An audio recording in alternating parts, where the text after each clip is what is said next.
बंजारन बहू। कमला एक बहुत स्वार्थी महिला है। उसने पैसों के लिए एक ऐसे इंसान से शादी की जो पहले से शादीशुदा और एक बच्चे का पिता भी था। कमला के पति को मरे हुए एक अरसा बीत गया है। अब वो अपने सौतेले बेटे वैभव के साथ रहती है। वैभव के दिल में अपनी माँ को लेकर इतना डर है कि वो अपनी माँ के सामने एक शब्द नहीं बोल पाता। उसकी माँ जो कहती है उसको सर झुकाकर वही मानना पड़ता है। वैभव, तुमने अभी तक घर का काम क्यों नहीं किया? तुमसे कितनी बार कहा है कि सूरज निकलने से पहले तुम घर की साफ सफाई पूरी कर दिया करो। वैभव कुछ नहीं बोलता, चुपचाप सर झुकाए अपनी माँ की बात सुनता रहता है। तभी पास में खड़ा नौकर सुखराम कहता है, मालकिन, वैभव बाबा को रात से तेज बुखार है, इसलिए वो सुबह जल्दी उठ नहीं पाए। उनके बदले मैं घर की साफ सफाई कर देता हूँ। इसे कोई बुखार नहीं है। मैं इसे अच्छी तरह से जानती हूँ। ये सब काम न करने के बहाने हैं। सुखराम काका, बोल दो इसे, सारे घर का काम यही करेगा। और इससे समय पर अपना काम पूरा नहीं किया तो इससे आज का खाना भी नहीं मिलेगा। मगर मालकिन, वैभव बाबा की सच में ही तबीयत खराब है, आप एक बार देख तो लीजिए। कमला बिना कुछ बोले वहां से चली गई और बेचारा वैभव तेज बुखार में भी काम करता रहा। कमला वैभव की शादी एक ऐसी लड़की से कराना चाहती थी जो अनपढ़ हो और कमला से इसी तरह डरे जिस तरह वैभव डरता है, ताकि वैभव की सारी जायदाद और धन दौलत उसकी मुट्ठी में रहे। लेकिन आज के जमाने में ऐसी लड़की मिलना मुश्किल है। कमला कार में यही सब कुछ सोचती जा रही थी कि तभी रास्ते में, अरे ड्राइवर, तुमने कार क्यों रोक दी? और ये इतना शोर कैसा? मैडम, आगे कुछ बंजारों का खेल चल रहा है, इसलिए भीड़ लगी है। मैं अभी भीड़ को साइड में करवाकर कार निकालता हूँ। ड्राइवर भीड़ को साइड करके कार निकालने की कोशिश करने लगा कि तभी कमला की नजर रस्सी पर चल रही एक फुलवा नाम की बंजारन पर पड़ी। क्यों ना मैं इस बंजारन की शादी वैभव से करा दूं? ये तो अनपढ़ लग रही है, मेरे पैरों तले दबकर भी रहेगी। मुझे अभी इसके माँ बाप से बात करनी होगी। ये सोचकर कमला ने उन बंजारों से बात की और उन्हें शाम को अपने घर बुलाया। फुलवा के माता पिता वहां उसे लेकर आ गए। उन्होंने इतना आलीशान घर पहले कभी नहीं देखा था। अच्छा हुआ आप लोग आ गए। देखिए, मुझे घुमा फिरा कर बात करने की आदत नहीं है, इसलिए सीधे सीधे मुद्दे पर आती हूँ। मुझे आपकी बेटी बहुत पसंद है। मैं अपने इकलौते बेटे की शादी आपकी बेटी फुलवा से कराना चाहती हूँ। इसके बदले में आप जो चाहो वो ले सकती हैं। तभी फुलवा की माँ कहती है, ये क्या कह रही है मैम साहब? कहीं आप हमारी गरीबी का मजाक तो नहीं उड़ा रही ना? आप मेरे बेटे से मिल लो। अगर आपको मेरा बेटा पसंद आता है तो मैं कल से ही शादी की तैयारी शुरू कर दूंगी। सुखराम, वैभव को लेकर आओ। फुलवा अपनी माँ के कान में फुसफुसाती है, माँ, कहीं इस मेम साहब का छोरा पागल तो ना है? फुलवा अपनी माँ से बात कर रही होती है कि वैभव वहां आता है। फुलवा उसे देखती ही रह जाती है और उसके माता पिता उसकी शादी तय कर देते हैं। शादी वाले दिन किसी को फुलवा और वैभव की बेमेल विवाह की बात समझ में नहीं आती। फिर भी एक औरत कमला से पूछ ही लेती है, कमला जी, आपने अपने इकलौते बेटे की शादी देहाती गवार से क्यों करा दी?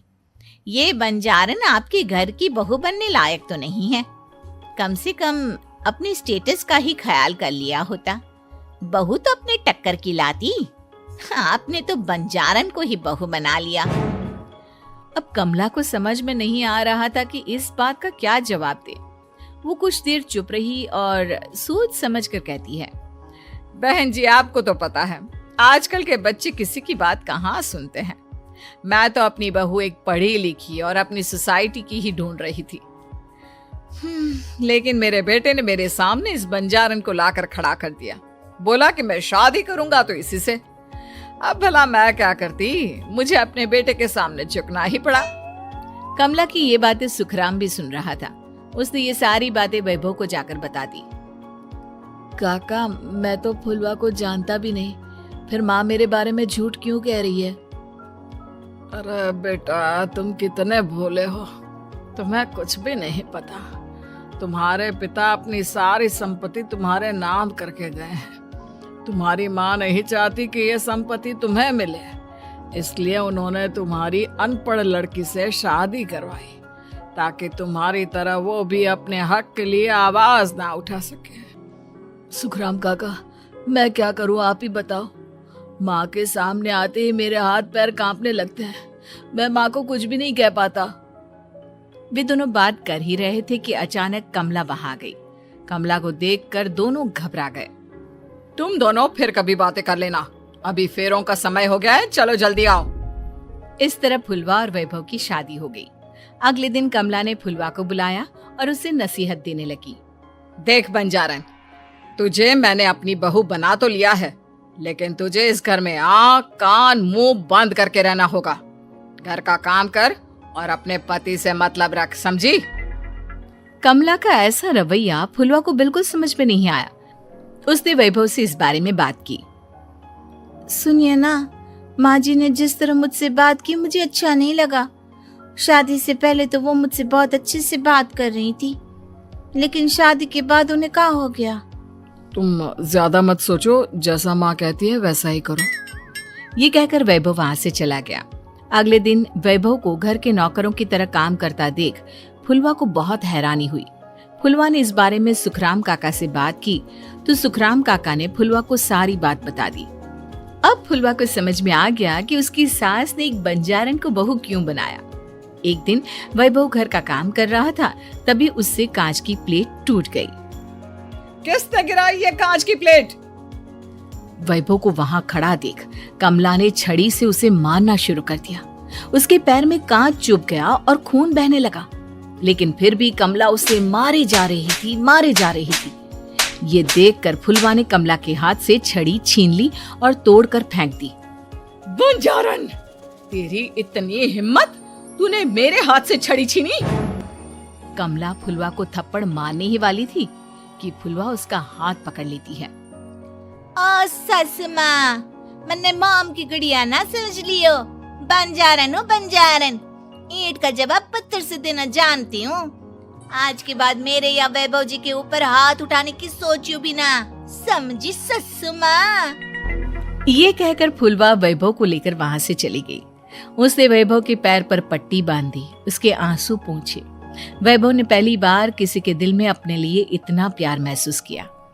अब फुलवा वैभव का हर काम में हाथ बटाती, उसका बहुत ख्याल रखती। इस तरह दोनों बहुत ज्यादा नजदीक आ गए। वहीं दूसरी ओर कमला सारी जायदाद अपने नाम करने की साजिश करने लगी। और एक दिन, वैभव, जल्दी बाहर आओ। कमला की आवाज सुनकर वैभव और फुलवा अपने कमरे से बाहर आ गए। जी माँ, आपने बुलाया? ये ले, इन कागजों पर साइन कर दे। वैभव कागजों पर साइन करने ही वाला था कि फुलवा वैभव के हाथ से पेन छीनकर कहती है, ना वैभव जी, आप इस पर हस्ताक्षर नहीं करेंगे। आओ बंजारन, मैं तुझसे बात नहीं कर रही। ये बात मेरे और मेरे बेटे के बीच की है। चुपचाप पेन दे दे, नहीं तो तेरी खाल उधेड़ लूंगी। ससु माँ, बंजारन की खाल इतनी भी ढीली ना होवे कि कोई भी उधेड़ लेवे। जो यकीन ना आता हो तो देख ले उतार के। और हाँ, बंजारन जरूर हूँ, पर अनपढ़ ना हूँ। मन भी पता है कि किसी भी कागज पर साइन करने से पहले उसे अच्छी तरह पढ़ लेवे हैं।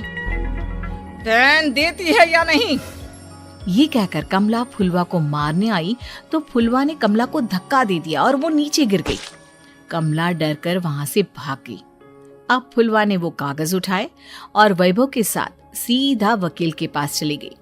वकील ने वो कागज देखे और फुलवा को बताया, वैभव के पिता की सारी जायदाद और संपत्ति वैभव के नाम है, लेकिन वैभव की सौतेली माँ इस संपत्ति को अपने नाम कराना चाहती है, इसलिए इन कागजों पर वो साइन करा रही थी। तो अब हमें क्या करना चाहिए वकील साहब? वकील ने फुलवा और वैभव को सब कुछ अच्छी तरह से समझा दिया। अब दोनों घर पर पुलिस को लेकर पहुंचे। कमला पुलिस को देखकर घबरा गई। पुलिस ने कहा, आपके नाम की कंप्लेंट हुई है, आपको हमारे साथ थाने चलना होगा। कंप्लेंट? कैसे कंप्लेंट? आप अपने सौतेले बेटे पर बहुत अत्याचार करती हो। धोखे से सारी जायदाद अपने नाम करा रही थी। अब नहीं इंस्पेक्टर साहब, जरूर ये मेरी बहू की कोई साजिश है। इसने गलत कंप्लेंट की है। मैडम, शिकायत आपकी बहू ने नहीं बल्कि आपके बेटे वैभव ने की है। कमला वैभव का नाम सुनकर दंग रह गई। जिस बेटे ने कभी उसके सामने सर नहीं उठाया था, आज वही बेटा उसके सामने पुलिस को लिए आया है। वैभव, तुम्हारी इतनी हिम्मत कि तुम पुलिस को ले आए? हाँ माँ, मैं लाया हूँ पुलिस को, और मेरे अंदर इतनी हिम्मत कभी ना आती अगर फुलवा मेरा साथ ना देती। आपने बंजारन बहू को लाकर अपने ही पैर पर कुल्हाड़ी मारी है माँ। मैडम, अब की बात खत्म हो गई हो तो चलो हमारे साथ। वैभव, मुझे माफ कर दो, मुझे थाने मत भेजो।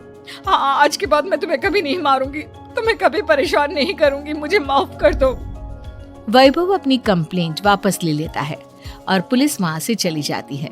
वैभव अपनी सौतेली माँ से कहता है, मैंने पुलिस को वापस तो भेज दिया है, लेकिन मैं आपको माफ नहीं कर सकता। आपने बचपन से आज तक कभी मेरे सर पर हाथ नहीं रखा, हमेशा मुझे मारती रही, नौकरों की तरह बर्ताव करती रही। आप इस घर में नहीं रह सकती, चली जाइए यहाँ से। कमला घर छोड़कर चली गई और सड़क किनारे खड़ी होकर सोचने लगी, काश मैंने वैभव को माँ की तरह प्यार किया होता तो आज मैं इस तरह से बेसहारा ना हो जाती।